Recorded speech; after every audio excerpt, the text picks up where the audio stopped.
نحمدہ و نصلی علی رسولہ الکریم اما بعد فاعوذ باللہ من الشیطان الرجیم بسم اللہ الرحمن الرحیم من یوق شح نفسہ فاولئک هم المفلحون صدق اللہ مولانا العظیم و صدق رسولہ النبی الکریم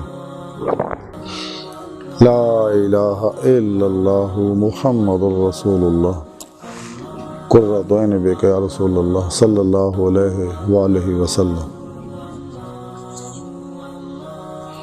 اللہ سونے دی بے حد حمد و ثنا اللہ دے پیارے حبیب تے بے شمار درود و سلام تو بعد قابل صد احترام معزز سامعین، آج دے درس تصوف دا موضوع نفس دی لالچ ہے۔ قرآن حکیم دی جڑی آیا پاک مینوں تلاوت کرنا تو سنن دا شرف حاصل ہویا۔ سورہ حشر دی نامی آیا پاک ہے۔ اس آیا پاک رب سونے فرمایا کہ جنہوں دے نفس دی لالچ بچا لیا گیا تو ہی لوگ فلاح پاؤن والے نے۔ یعنی رب سونا فرما رہا ہے کہ جنہوں اسی نفس دی لالچ بچائیے وہی فلاح پاؤندا ہے۔ یعنی جنیاں بھی فلاحاں خیراں برکتاں نے دنیا بھی اخرا بھی، یہ سب تو اعلیٰ ترین فلاح جڑی ہے وہ انسان دی روح دا کچہری مصطفیٰ صلی اللہ علیہ وسلم چ حاضر ہونا اور حضوری خدا جلا شان وچ پہنچ کے دیدار مولا دی نعمت حاصل کرنا، جس مقصد واسطے اللہ سونے انسان نو پیدا کیتا۔ اس واسطے رب سونے فرمایا قرآن حکیم دے اندر جڑا اتنے انے آخرت وچ بھی انے ہون گے۔ سورہ عنکبوت دے اندر 5ویں آیت پاک وچ بھی رب سونے فرمایا کہ جڑے اللہ سونے دے دیدار دی تمنا امید رکھ دے نے، اللہ سونا انہوں نے ضرور دیدار کرائے گا، انہوں نے ضرور دیدار نصیب ہوئے گا اللہ سونے دا۔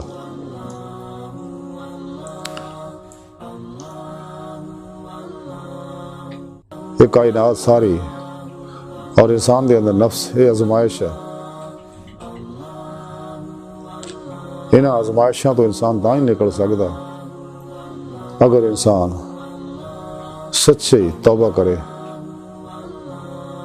قرآن و سنت دی روح دے مطابق عمل کرے، دوام قلبی ذکر حضور کرے، نفس شیطان دنیا ماسوا اللہ اور دے پجاریاں تو الگ ہو جائے، شیطان دے بنائے نصابہ تو الگ ہو جائے، قرآن و سنت دے مطابق زندگی گزارے، کیونکہ اللہ رب العزت دا بنایا نصاب زندگی ہے جڑا تمام تر مسئلے دا حل ہے جہدے وچ موجود ہے،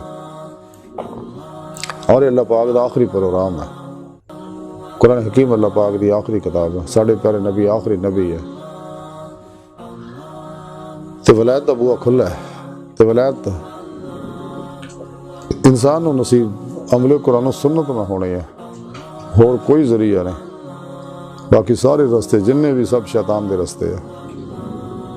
لیکن اس راہ جڑیاں رکاوٹاں نے، سب تو پہلی بڑی رکاوٹ ہے نفس امارہ، پھر شیطان ہے، دنیا ماسوا اللہ اور یہ پجاری۔ تے جیڑی سب تو پہلا نفس امارہ دی جیڑی کاٹی اگر طے ہو گئی تو انشاءاللہ باقی کاٹیاں آسانی نہ طے ہو جان گیا۔ اس واسطے نفس امارہ نو نفس مطمئنہ بنانا ضروری ہے، پھر فنا کرنا ضروری ہے، کیونکہ دی فنا تو بغیر فنا قلب حاصل نہیں ہوندے، اور قلب ذات مولا جی ڈب کے نماز عشق نہیں نیت دا۔ نفس امارہ شیطان دی جائے قیام ہے، دی ہر خاص شیطان دے آن دا دروازہ ہے۔ اس واسطے سانو چاہیے کہ لا دی تلوار نہ نفس دی ہر خواہش نو ذبح کر دیے، لا الہ دی نفی الا اللہ دا اس بات حاصل کریے، اور صحیح العقیدہ زندہ دل علوم نبوت دے وارث مردہ نفس علماء و مشایخ دی خدمت حاضر ہو کے انہوں کو قرآن و سنت فقہ دا علم حاصل کریے، اپنے پیر و مرشد کو توحیدی نسبت حاصل کر کے قلبی تعلق اللہ سننا جوڑیے، پھر اپنے پیر و مرشد دی زیر نگرانی مسنون ریاضت و مجاہدات مراقبات اسباق قرب الہی کریے، تاکہ ساڈا دل دا آئینہ صاف ہو جائے، کیونکہ دل اللہ سونے دی جلوہ گاہ آ، تے دے اللہ پاک دے ہن صفاتی افعالی صفاتی ذاتی انوار و تجلیات برسن، یہ اندروں ہر ظلماتی لہر جڑے اور یہ روح اس کا کی وجود چو نکل کے اللہ رب العزت دی حضوری پہنچ کے دید مولا حاصل کرے، جڑا دی زندگی دا مقصد ہے۔ لیکن اس راہ سب تو بڑی رکاوٹ ہے نفس امارہ ہے۔ یہ فتح کرنا ضروری ہے. اس واسطے اللہ کے پیارے حبیب صلی اللہ علیہ وسلم فرمایا کہ نفس نہ جہاد اکبر ہے. حضرت خواجہ فرید النطار رحمۃ اللہ علیہ تذکرہ اولیاء لکھتے ہیں کہ حضرت خواجہ حسن بصری رحمۃ اللہ علیہ فرماؤندے نے کہ پیڑ بکریاں جڑیاں انسانوں تو زیادہ باخبر نے، کیونکہ چرواہے دی ایک آواز دے ہوتے چرنا چھڑ دندیاں نے، اور انسان اپنی خواہشات دی خاطر احکام الہی دی پرواہ نہیں کرتا. پھر اگے حضرت خواجہ حسن بصری فرماؤندے نے اسے تذکرہ لکھیا ہے کہ جنہیں نفسانی خواہشات نو ترک کرتا وہ آزاد ہو گیا.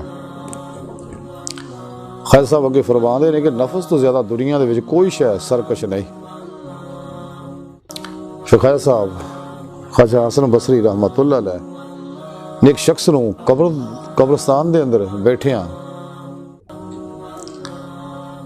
کھانا کھاندیاں ہوئے دیکھیا تے آپ نے فرمایا کہ منافق ہے، کیونکہ جیدی نفسانی خواہش مردیاں سامنے بھی حرکت کر دی ہے اور وہ موت و آخرت دے اتے یقین نہیں ہوندا، اور جیڑا انہاں دونوں دے یقین نہ کرے انہوں منافق کہندے ہیں. اسے تذکرہ اولیاء لکھے حضرت مالک بن دینار رحمۃ اللہ علیہ آپ نے کئی سال تائیں کوئی کھٹی چیز تے مٹھی چیز نہیں کھادی سکے، کھاندے نہیں سکے، اور رات رو رکھی سکھی لے کے کھا کے روزہ افطار کر لیندے سی. ایک باری آپ دے اندر گوشت کھان دی خواہش پیدا ہوئی، بیماری دا عالم سگا. آپ بازار گئے، گوشت دے 3 ٹکڑے خریدے تو کسائی حیران ہے بھی یہ تو کدے اس پاسے گوشت خریدتے ہی نہیں ہے، اس پاسے آؤندے نہیں، دنیا دی لذتاں تو منہ موڑیا نا انہاں نے، تے اج کیویں نے گوشت دے 3 ٹکڑے خرید لے. کسائی نے ایک بندے نو آکھیا کہ پیچھے جاؤ دیکھو یہ کی کردے نے. آپ وہ گوشت اتوں لے کے چل پے. کافی دور آ کے آپ نے گوشت نو سونگ کے اپنے نفس نو آکھیا کہ تیرا حصہ بس سونگن تک ہی ہے، اس تو اگے نہیں. یہ کہہ کے آپ نے گوشت دے ٹکڑے وہ فقیر نو دیتے ایک نو، تے اپنے نفس نو مخاطب کر کے کہا میں تینوں کسی مخالفت دی وجہ نال اذیت نہیں دندا، بلکہ تینوں اس واسطے سختی کرنا تیرے تے کہ تاکہ تینوں صبر دا مرتبہ حاصل ہو جائے، تاکہ دے بدلے تینوں لازوال نعمت ملے. آپ حضرت خواجہ حسن بصری بصرے اندر 40 سال رہے، کدے بھی آپ نے کھجور نہیں کھدی. تے آپ نے لوگوں کو آکھیا کہ کھجور نہ کھانا نہ میرا پیٹ کٹیا تے نہ ودیا، اور تسی کھجوراں کھاندے ہو نہ تہاڈا پیٹ ودیا. تے 40 سال بعد ایک دفعہ کھجور کھان دی خواہش شدت نہ آپ دے اندر پیدا ہوئی. آپ نے اپنے نفس نو آکھیا کہ میں تینوں کھجور تاں کھلاواں گا کہ میں تینوں کھجور کدے بھی نہیں دینی، تو جنیاں مرضی خواہشاں کر. تے رات خواب چ آپ نو کھجور کھان دا اشارہ ملیا.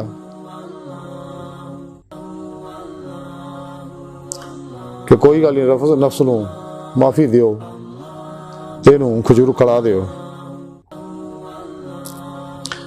تے آپ جا کے اپنے نفس نو کہنے لگے کہ میں تیری خواہش اس شرط پوری کراں گا کہ توں 1 ہفتے تک مسلسل روزے رکھ. 1 ہفتے روزے رکھے. اس تو بعد آپ کھجور خرید کے مسجد آئے.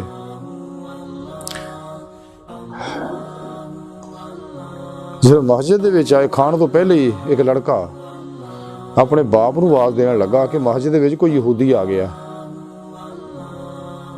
وہ دا باپ ڈنڈا لے کے بھجیا آیا، لیکن جدو آ کے دیکھیا آپ نو تو انہیں آپ نو پہچانیا، معافی منگی، آپ کو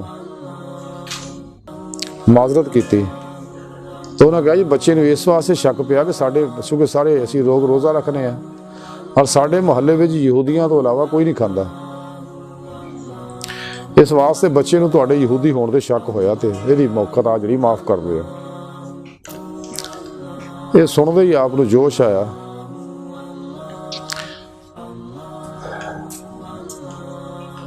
ਤੇ ਆਪ ਫਰਮਾਉਣ ਲੱਗੇ ਕਿ ਬੱਚਿਆਂ ਦੀ ਜ਼ੁਬਾਨ ਜਿਹੜੀ ਗੈਬੀ ਜ਼ੁਬਾਨ ਹੁੰਦੀ ਆ। ਫਿਰ ਅੱਲਾਹ ਸੋਹਣੇ ਦੀ ਬਾਰਗਾਹ 'ਚ ਅਰਜ਼ ਕੀਤਾ ਕਿ ਬਗੈਰ ਖਜੂਰ ਖਾਧਿਆਂ ਅੱਲਾਹ ਸੋਹਣਾ ਤੂੰ ਮੈਨੂੰ ਯਹੂਦੀਆਂ ਸ਼ਾਮਲ ਕਰਤਾ, ਅਗਰ ਕਿਤੇ ਖਾਲਨ ਦਾ ਨਾ ਮਾਲੂਮ ਮੇਰਾ ਕੀ ਅੰਜਾਮ ਹੁੰਦਾ। ਸ਼ਾਇਦ ਮੈਨੂੰ ਕਾਫਰਾਂ 'ਚ ਸ਼ਾਮਲ ਕਰ ਦਿੱਤਾ ਜਾਂਦਾ। ਤੇ ਲਿਹਾਜ਼ਾ ਫਿਰ ਆਪ ਨੇ ਕਸਮ ਖਾਧੀ ਕਿ ਹੁਣ ਮੈਂ ਕਦੇ ਖਜੂਰ ਦਾ ਨਾਮ ਹੀ ਨਹੀਂ ਲਵਾਂਗਾ। ਸੁਬਹਾਨ ਅੱਲਾਹ। ਇਹ ਸਾਰੀ ਤਾਲੀਮਾਤ ਦੇ ਅੰਦਰ ਸਾਡੇ ਵਾਸਤੇ ਸਬਕ ਇਹ ਆ ਕਿ ਨਫਸ ਤੇ ਉਮਾਰਾ ਦੀ ਹਮੇਸ਼ਾ ਮੁਖਾਲਫਤ ਕਰੋ, ਕਿਸੇ ਖਾਸ ਤੇ ਅਮਲ ਨਾ ਕਰੋ